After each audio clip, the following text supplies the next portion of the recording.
Alright, I'm going to talk probably for a very long time now, so get some popcorn out. I don't know how this is going to go. It's kind of semi-scripted, but not. It's more like I took a poll and I had some ideas that I want to throw out there.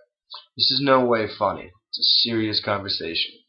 Alright, so passion is a word in the dictionary. It's also something that we can portray in real life.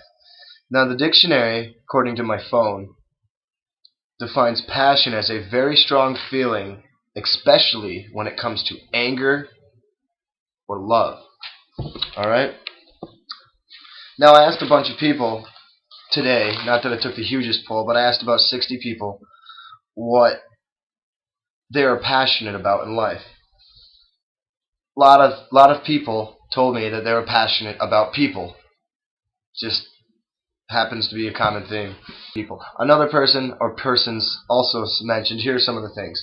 I got passionate about helping others out, making their day. Again, people.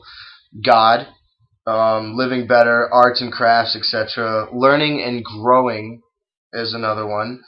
Guns, bikes, and politics. School and getting somewhere in life. Friends, family, which are also people. Food, photography, biking, hiking, the stars, chocolate.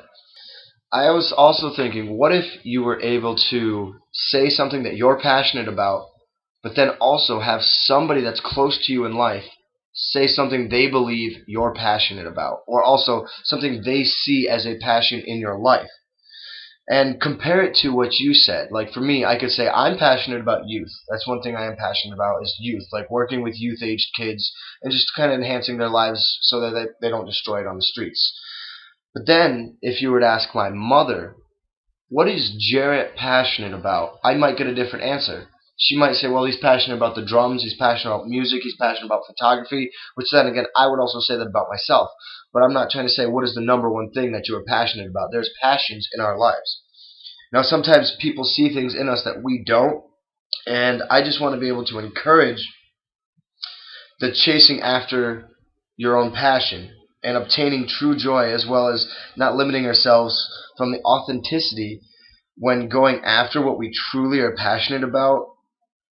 You know, like there's something about that. You know, when somebody's actually doing something that they love, it's a beautiful thing. So I'm a big fan of that, and I always say, fall in love with your passion. You know, it's weird that you can have an extreme, strong feeling over anger or love, but how do you fall in love over a loving feeling? I am reminded of an episode of this show. It's called Parks and Recreation. Now, I'm a big fan of this show for many reasons. You could say I'm almost passionate about this show. But there's an episode, I don't know, I do not understand and do not know what season it's in. But there's an episode, there's two characters in there. One, his name is Andy, and the other one is like Tom Hagelford. Alright? Now, Tom has the opportunity to have a share in a nightclub. And he's just short $1,000. He asks his few friends, and him and another dude put together some money. And they're able to come up with $1,000 shy of $10,000, which is also known as $9,000. Now, he goes through the episode and he gives everybody in the office like a special card. He's like, you've got the opportunity to have a once-in-a-lifetime buy-in on not only the coolest club in Pawnee, but this could be your coolest club, you know, stuff like that. And nobody's going for it, because if you watch the show, you'll understand, I guess. But then, he's just kind of thinking about ways, what am I going to do? And he's getting his shoe shined by Andy. And he's kind of talking about stuff, and Andy's like, hold the phone. You only need $1,000 to live your dream? And he's like, I write lyrics and songs. I'm doing something I love. And for me to have a friend and see that I can help them out in something so little to me, and have them be able to do something that they love, in other words, do something that could be very passionate for them, and it's only $1,000, he's like, dude, I'll give you $1,000. And Tom's like, what? Really, dude? Seriously? Dude, I love you. And then he gets $1,000, and the whole episode works out. But the thing is, the point of that little story is, He enjoyed seeing somebody do something very passionate, and he encouraged it. And to him, it was just $1,000 that would just take for his friend to do something passionate, which encourages me and made me want to encourage other people to do something they're passionate about. Now, passionate is different than passion. Look at this fine line. It's different, right? Passionate is having very strong feelings of intense emotions. Whatever your passions are, either whether it be being a garbage man or being a lunch lady or just being a stay-at-home mom or just, you could even be an FBI agent, or you could even be like something extraordinary like a deep sea diver, or you could be Batman for all I care. Like seriously, like if you want to be a superhero and you're passionate about that, get your underwear, put them on the outside, and just go outside and save crime. Save people from crime, Go out and do that. If you want to volunteer for the rest of your life, just make sure you got a roof over your head and a place to stay and food on your table, and somehow that's manageable. Go and do it. Let nobody hold you back from whatever your passions are. Is my passion in life a healthy passion? You know, like, there's a difference between a career and a passion, I guess, to some people. But to me, why is your career not your passion? Why is your job not something that you couldn't sit back and be like, I can't believe I'm getting paid to do this. This is such a kick butt job. I didn't swear. I've been working on it. But seriously, you should look back at whatever you're doing and be like, I can't believe I'm able to do this. Like, it should be something that gives you the most ultimate joy, makes your blood pump, and just like something you love to do. I guess there's that saying. It goes like, if you love what you do, you'll never work a day in your life, or something like that. Like I challenge people to look and evaluate the things that they are doing in life. A lot of people have stress in life and they're just miserable every day. And there's a cure to this. It's called, never mind. There's a cure to not being stressed, seriously. But like, what are your passions in life? What are your goals? What are your needs, your wants, and your desires? And what of those make your blood pump? Or also, what makes time fly by?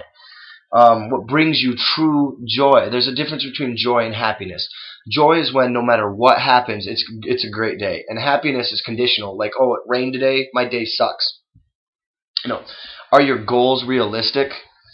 Are they manageable? Like, I would suggest, this is just thoughts off the top of my head. Write down your goals. Make a bucket list. There's got to be awesome things in life that you've always wanted to do. Write them down, get them out of here, put them on a piece of paper, and find out, like, hey, is this something that's realistic? Is this something I really could accomplish this?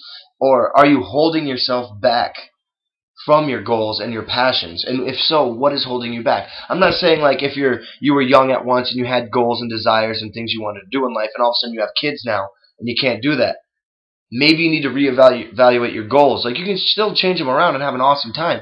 And kids, that's a stupid excuse. Like, seriously, if you want to go bungee jumping, take your kids along the ride. They don't got to go bungee jumping with you because, hey, mommy and daddy are going bungee jumping today. Woo! And plus your kid will have an awesome story. Like, yo, I went bungee jumping with my mom. Well, sort of. I was 2 and they wouldn't let me go on the ride, but I was there and it's badass. There I go. I swore. Sorry. But whatever. I'm working on it. I'm human. Leave me alone. I'm on a roll. Alright, back to the are you holding yourself back? And if so, why and how are you holding yourself back? Is it fear? Is it rejection? Defeat? And if so, if it's like this defeat thing, try and try again. And if you have to, try again. Okay? Now, there's also a difference between your hobbies and your passions. Now, they should be very close, but there's things that we do that we aren't passionate about, but we just do them anyway. It either could be a habit or it could be a hobby. But are you passionate about the things you do is another thing I'm just trying to get at. Alright, don't get distracted with whatever holds you back from being passionate. Get rid of it. You get that? Don't get distracted. Get rid of the distraction. It's easier said than done, and this is stuff that you can't do in a 24-hour period. It's just like thoughts that I'm throwing out of my head. That I thought about this for like an hour today, and I figured, you know what? I like being passionate. Alright, I got this saying. I made this up. It's original. It says, do what you love what you do, and never let anybody take it away from you. Be true to yourself, homie. Are they healthy passions? Again, remember that. Like, are these things beneficial to my life? Are they creating healthy emotions? Are they creating authentic feelings of joy? Okay, now sometimes we fall in love too quickly with a passion. And we're deceiving ourselves, and it's not what we thought it to be. Like, we might think bungee jumping is a great idea, but then we get headaches afterwards. And then, like whatever, the blood rush is happening, we're doing it over and over and over and over again. Like too much of a good thing. You got to remember, there can always be too much of a good thing. Now, another thing is this, and I'm going to end with this. Be yourself. Be passionate. That's all I got to say. So, just do it. Nike.